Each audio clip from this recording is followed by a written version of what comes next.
നമസ്കാരം കാഴ്ചക്കാരെ. ഇന്ന് നമ്മൾ സംസാരിക്കാൻ പോകുന്നത് ലോകത്തിലെ ഏറ്റവും പ്രസിദ്ധമായ വിപ്ലവകാരിയെക്കുറിച്ചാണ്, എർണസ്റ്റോ ചെ ഗുവേര.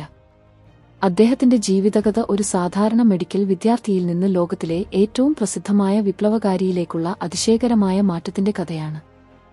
1928 ജൂൺ 14 അർജന്റീനയിലെ റൊസാരിയോയിൽ മധ്യവർഗ കുടുംബത്തിൽ ജനിച്ച എർണസ്റ്റോ ഗുവേര ചെറുപ്പത്തിൽ തന്നെ കടുത്ത ആസ്ത്മ രോഗം അനുഭവിച്ചിരുന്നു.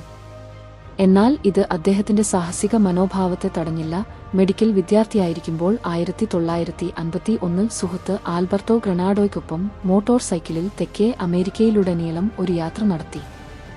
ഈ യാത്ര അദ്ദേഹത്തിന്റെ ജീവിതത്തെ പൂർണ്ണമായും മാറ്റിമറിച്ചു. യാത്രയിൽ കണ്ട ദാരിദ്ര്യവും അനീതിയും അദ്ദേഹത്തിന്റെ മനസ്സിൽ ആഴത്തിലുള്ള മുറിവുകൾ സൃഷ്ടിച്ചു. പ്രത്യേകിച്ച് പെറുവിലെ ചുക്വികമാത കോപ്പർ ഖനികളിൽ കണ്ട തൊഴിലാളികളുടെ ദയനീയമായ അവസ്ഥ അദ്ദേഹത്തിന്റെ രാഷ്ട്രീയ ബോധത്തെ ഉണർത്തി. 1953 ഗ്വാട്ടിമാലയിൽ വെച്ച് സിയയുടെ ഇടപെടൽ കണ്ട അദ്ദേഹം കൂടുതൽ സാമ്രാജ്യത്വ വിരുദ്ധനായി. 1955 മെക്സിക്കോയിൽ വെച്ച് അദ്ദേഹം തന്റെ വിധി മാറ്റിമറിച്ച ആളിനെ കണ്ടുമുട്ടി, ഫിദൽ കാസ്ട്രോ. ക്യൂബയിലെ ബാറ്റിസ്റ്റ സർക്കാരിനെതിരായ വിപ്ലവ പദ്ധതിയെക്കുറിച്ച് കേട്ട ചെ ഉടനെ അതിൽ ചേരാൻ തീരുമാനിച്ചു. 1956 നവംബറിൽ ഗ്രാൻമ യാച്ചിൽ 82 വിപ്ലവകാരികളൊപ്പം ക്യൂബയിലേക്ക് യാത്ര ചെയ്തു. ക്യൂബയിൽ എത്തിയ ഉടനെ സർക്കാർ സേനയുടെ ആക്രമണത്തിൽ 82 പേരിൽ വെറും 12 പേർ മാത്രം രക്ഷപ്പെട്ടു. സിയറ മാസ്ത്ര പർവ്വതങ്ങളിൽ നിന്ന് ആരംഭിച്ച ഗറില്ല യുദ്ധത്തിൽ ചെ ഒരു മികച്ച യോദ്ധാവും തന്ത്രജ്ഞനുമായി വളർന്നു. 1959 ജനുവരി 1 ബാറ്റിസ്റ്റ പലായനം ചെയ്തു. ക്യൂബൻ വിപ്ലവം വിജയിച്ചു. വിപ്ലവത്തിനു ശേഷം ചെ ക്യൂബയിലെ പല സുപ്രധാന സ്ഥാനങ്ങളിൽ സേവനമനുഷ്ഠിച്ചു. ലാ കാബാനിയ കോട്ടയുടെ കമാൻഡർ, നാഷണൽ ബാങ്ക് പ്രസിഡന്റ്, വ്യവസായ മന്ത്രി എന്നീ സ്ഥാനങ്ങളിൽ ക്യൂബയെ സോഷ്യലിസ്റ്റ് രാജ്യമാക്കി മാറ്റാൻ കഠിനാധ്വാനം ചെയ്തു. എന്നാൽ ചെയുടെ സ്വപ്നം ക്യൂബയിൽ അവസാനിച്ചില്ല. ലോകമെമ്പാടുമുള്ള വിപ്ലവങ്ങൾക്ക് നേതൃത്വം നൽകുക എന്നതായിരുന്നു അദ്ദേഹത്തിന്റെ ലക്ഷ്യം. 1965 ചെ ക്യൂബ വിട്ട് ആദ്യം കോങ്കോയിലും പിന്നീട് ബൊളീവിയയിലും വിപ്ലവ പ്രവർത്തനങ്ങൾ സംഘടിപ്പിക്കാൻ ശ്രമിച്ചു.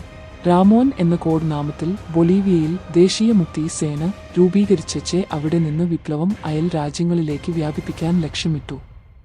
എന്നാൽ പ്രാദേശിക പിന്തുണ ലഭിക്കാത്തതും ഖോയുടെ നേരിട്ടുള്ള ഇടപെടലും കാരണം പദ്ധതി പരാജയത്തിലേക്ക് നീങ്ങി. 1967 ഒക്ടോബർ 8 ലാ ഹിഗ്വേരയിൽ വെച്ച് ബൊളീവിയൻ സൈന്യം അദ്ദേഹത്തെ പിടിച്ചു. അടുത്ത ദിവസം രാവിലെ അദ്ദേഹത്തെ വധിച്ചു. മരണസമയത്ത് അദ്ദേഹത്തിന് വെറും 39 വയസ്സ് മാത്രമേ ഉണ്ടായിരുന്നുള്ളൂ. ചെ ഗുവേരയുടെ മരണം അദ്ദേഹത്തെ ഒരു ഇതിഹാസമാക്കി മാറ്റി.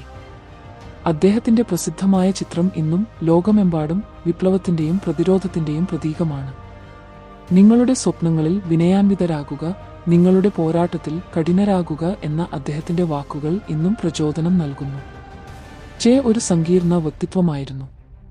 ചിലർ അദ്ദേഹത്തെ വീരനായി കാണുന്നു, മറ്റു ചിലർ വില്ലനായി. എന്നാൽ നിഷേധിക്കാൻ കഴിയാത്ത സത്യം എന്തെന്നാൽ അദ്ദേഹത്തിന്റെ ജീവിതവും ത്യാഗവും ലോകത്തെ ആഴത്തിൽ സ്വാധീനിച്ചു എന്നതാണ്. മധ്യവർഗ കുടുംബത്തിൽ നിന്നുള്ള ഒരു വൈദ്യൻ എങ്ങനെ സാമൂഹിക അനീതി കണ്ട് വിപ്ലവകാരനായി മാറി എന്നത് മനുഷ്യരുടെ പരിവർത്തനശേഷിയുടെ മഹത്തായ ഉദാഹരണമാണ്.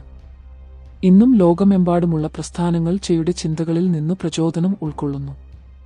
മാറ്റം സാധ്യമാണ്, സത്യത്തിനും നീതിക്കുമായുള്ള പോരാട്ടം ഉപേക്ഷിക്കരുത് എന്ന് അദ്ദേഹത്തിന്റെ ജീവിതം പഠിപ്പിക്കുന്നു.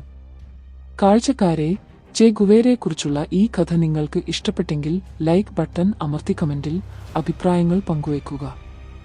ഇത്തരം കൂടുതൽ ചരിത്ര കഥകൾക്കായി ചാനൽ സബ്സ്ക്രൈബ് ചെയ്യാൻ മറക്കരുത്. അടുത്ത വീഡിയോയിൽ കാണാം.